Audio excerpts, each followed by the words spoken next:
Assalamualaikum warahmatullahi wabarakatuh. Alhamdulillahirabbil alamin wa bihi nasta'in wa ala umurid dunya waddin.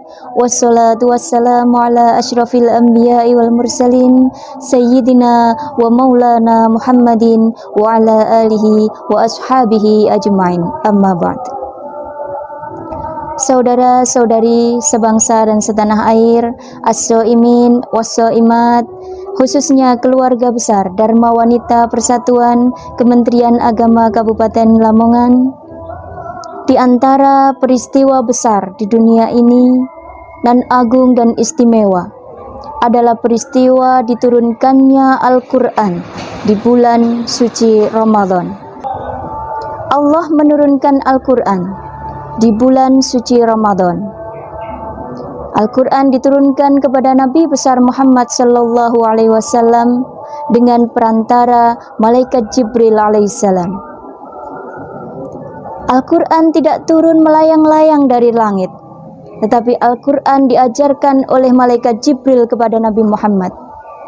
Karena Nabi Muhammad bersifat ummi, tidak bisa membaca dan menulis, maka malaikat Jibril membacakannya, melantunkan ayat suci Al-Quran itu, kemudian Nabi mengiringinya, mengikutinya, dan menirukannya. Begitulah cara turunnya Al-Quran. Peristiwa turunnya Al-Quran ini ada di antara ayat-ayat, di tengah ayat-ayat tentang puasa. Di Mushaf Al-Quran, surat kedua, yaitu surat Al-Baqarah ayat 183 hingga 187.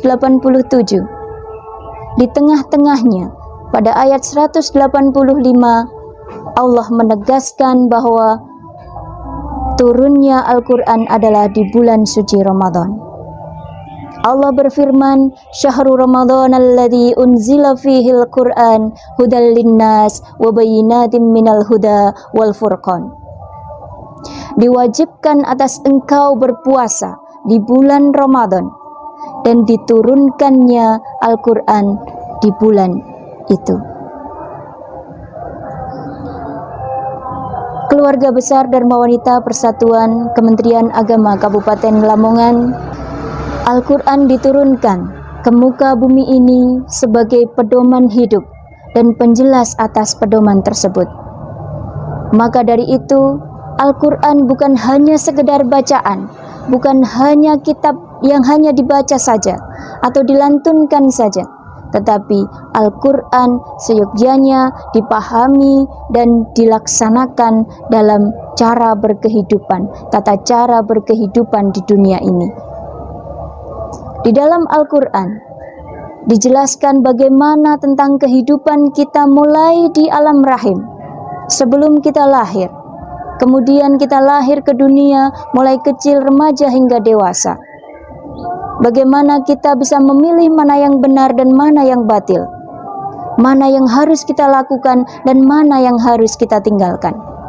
Al-Quran tidak menjelaskan dalam kehidupan di dunia saja, tetapi Al-Quran juga menjelaskan bagaimana kehidupan kita setelah di dunia ini, setelah kita wafat. Bagaimana alam kubur, bagaimana waktu penghisapan amal kita, dan bagaimana pada saat kita dihadiahi surga dan yang berdosa masuk ke neraka. Semuanya dijelaskan dalam Al-Quran. Al-Quran diturunkan pada masa jahiliyah, pada masa kebodohan, di mana masa yang pada saat itu adalah seburuk-buruknya umat. Keburukan lengkap terjadi pada saat itu. Pada saat umat terjadi seperti itu, apakah Allah menurunkan tongkat Nabi Musa atau memberikan mukjizat Nabi Isa kepada Nabi Muhammad? Tidak. Allah menurunkan Al-Quran sebagai pedoman kehidupan, bagaimana kita berkehidupan yang baik, yang benar di muka bumi ini. Manusia yang mampu mengkaji dan melaksanakan isi-isi Al-Quran, maka akan menjadi manusia yang baik, yang Allah menegaskan menjulukinya dengan khairu ummah. Allah menegaskan kuntum khaira ummatin ukhrijat linnas, bahwa umat yang mau melaksanakan Al-Quran, mau berubah, berpedoman kepada Al-Quran, maka menjadi manusia yang terbaik, khairu ummah. Masa jahiliyah menjadi masa khairu ummah, masa yang menjadi teladan dalam kehidupan di muka bumi ini. Pencuri menjadi manusia yang sangat dihargai dan dimuliakan. Seorang pecundang menjadi pemenang. Seorang pemukul menjadi perangkul. Itulah Al-Quran, terdiri atas 114 surat, 30 juz, 6.236 ayat, kurang lebihnya 52.000 kosakata. Siapa yang bisa melaksanakan, maka akan menjadi orang yang beruntung di dunia dan di akhirat. Al-Quran akan menjadi saksi dan pemberat mizan amal kita nanti di akhirat. Dan Al-Quran juga bisa memberi syafaat kepada siapa yang mencintainya, siapa yang menemaninya, dan siapa yang ingin mendekat kepadanya. Syafi'an li ashabi. Begitulah penjelasan Nabi Muhammad SAW. Cukup sekian, semoga ada manfaatnya, semoga menjadi pencerah bagaimana kita bisa mencintai dan berpedoman kepada Al-Quran dalam kehidupan kita sehari-hari, menjadi khairu ummah.